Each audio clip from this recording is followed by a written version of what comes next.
So good day, Ma'am Rosalina. Ito yung aparato mo, pure upgrade 1.6 kilowatt no, or 1,600 watts pure sine wave inverter, then 800 watts yung continuous, no? At meron tayong multifunction meter dito.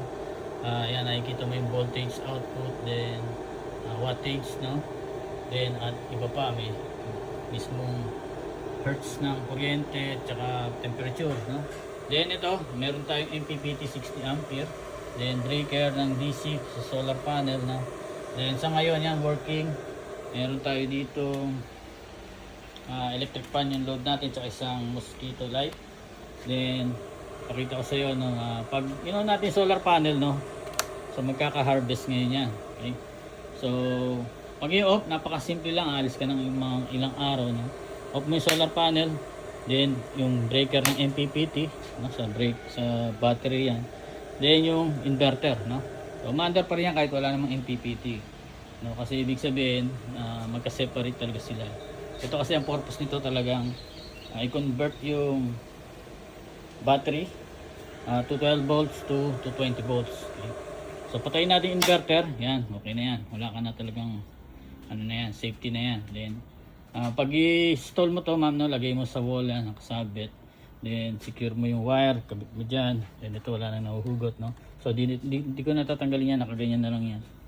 Then naka-terminal lag, no? Bili ka ng life for battery 100Ah or 200Ah, walang problema. Meron naman tayo link para sa battery solar panel din, no? Solar panel mo is 600 watts na solar panel, pwede hanggang 700, no? Or lower, pwede rin naman, walang problema. Then pag ipapower mo, una yung MPPT, ayan. Okay.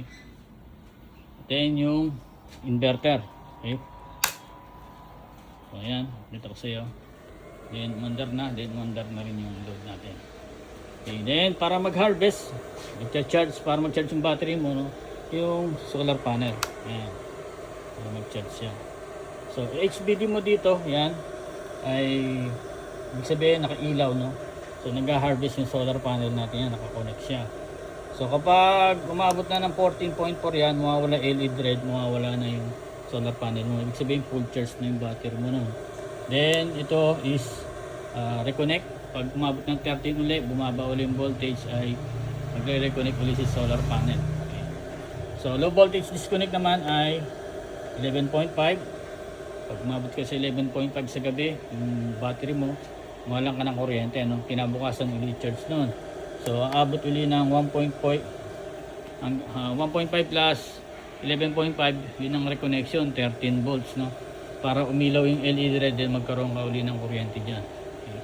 So balutin ko lang din to, pasip natin maya maya, no? Pwede mo naman chat sa mga video call, o pwede mo ko i-chat if ever na may concern, video call or chat naman. So pakita ko sa iyo itong load natin. Pwede kang mag-washing machine dito, twin tub rice cooker, 400 watts or lower, no? So 400 watts lang maximum na rice cooker yan. Pero may nabibili na 350, pwede yun. So pakita ko sa iyo, nagre-react yung battery mo dito sa LVD tsaka sa wattmeter natin.